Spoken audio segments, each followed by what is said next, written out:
আমরা পটুয়াখালী প্রতিনিধিকে পেয়ে গেছি। আচ্ছা, আপনার পিছনে তো অনেক মানুষ দেখছি, এটা কি ভোটের উৎসবের মানুষ নাকি যারা প্রস্তুতি কাজে আছেন ভোটের তারা আপনার সঙ্গে জড়ো হয়েছেন? কি পরিস্থিতি ওখানকার?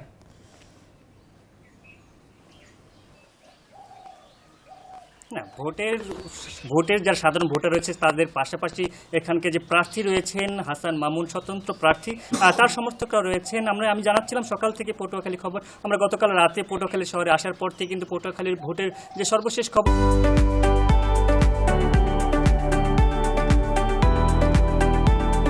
সেগুলো কিন্তু দেওয়ার চেষ্টা করছি। আমি যদি পটুয়াখালী 3-এর সর্বশেষ যদি আপনাকে তথ্য দিতে চাই, আমরা সকালবেলা ভিপি নূর যে গণ অধিকার পরিষদ বিএনপি প্রার্থী জোটের যিনি যুক্ত হয়েছেন সেই প্রার্থীর সাথে আমরা কথা বলেছি। তিনি যেমনটি অভিযোগের সুরে কিন্তু তার বিরোধী যে প্রার্থী রয়েছেন তার ব্যাপারে কিন্তু তিনি নানা অভিযোগ তুলেছেন, বিভিন্ন হামলার কথা তিনি উল্লেখ করেছেন, পাশাপাশি যে নিরাপত্তার হুমকি সেই হুমকির ব্যাপারে কিন্তু তিনি তুলে ধরেছেন। আপনি জানেন যে পটুয়াখালীর যে 4টি আসনের মধ্যে 2 আর 3 এই আসনটি দুটি নিয়ে কিন্তু বেশ আলোচনা রয়েছে, কারণ এখানে নিরাপত্তার একটি বড় ঝুঁকি রয়েছে।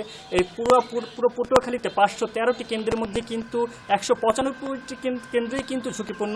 এর মধ্যে যদি আমি পটুয়াখালী 3 আসন নিয়ে বলি, সেক্ষেত্রে কিন্তু এই আসনে 124টি আসন ভোট কেন্দ্র থাকবে। সে ভোট কেন্দ্রের কিন্তু 80টি কেন্দ্রে কিন্তু একেবারে ঝুঁকিপূর্ণ বলা চলে। সেই ঝুঁকিপূর্ণ কেন্দ্রগুলো নিয়ে আমরা যখন প্রশ্ন করেছিলাম প্রার্থীদের, তারা কিন্তু বলছিলেন যে পর্যাপ্ত পরিমাণ আইন শৃঙ্খলা বাহিনীর কিন্তু একটি অপর্যাপ্ততার কথা তুলে ধরেছেন।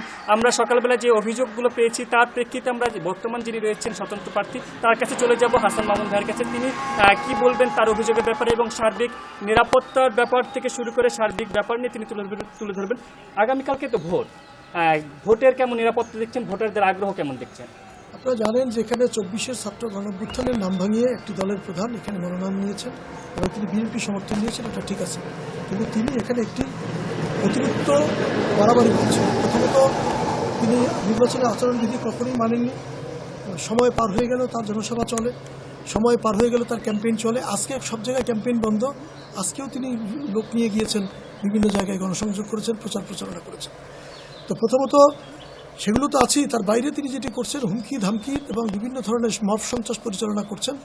বিভিন্ন ধরনের নিজের নির্বাচনী অফিসে এবং নিজেদের কর্মীদের বাড়িতে নিজেরা আগুন দিয়ে বিরোধী দলের পক্ষের নেতাকর্মীদেরকে আসামি করে সেই মিথ্যা মামলায় গ্রেপ্তার করার জন্য প্রশাসনের উপর চাপ প্রয়োগ করেছেন। আমরা এগুলো দেখছি। তারপরে ভোটাররা দৃঢ় প্রতিজ্ঞ।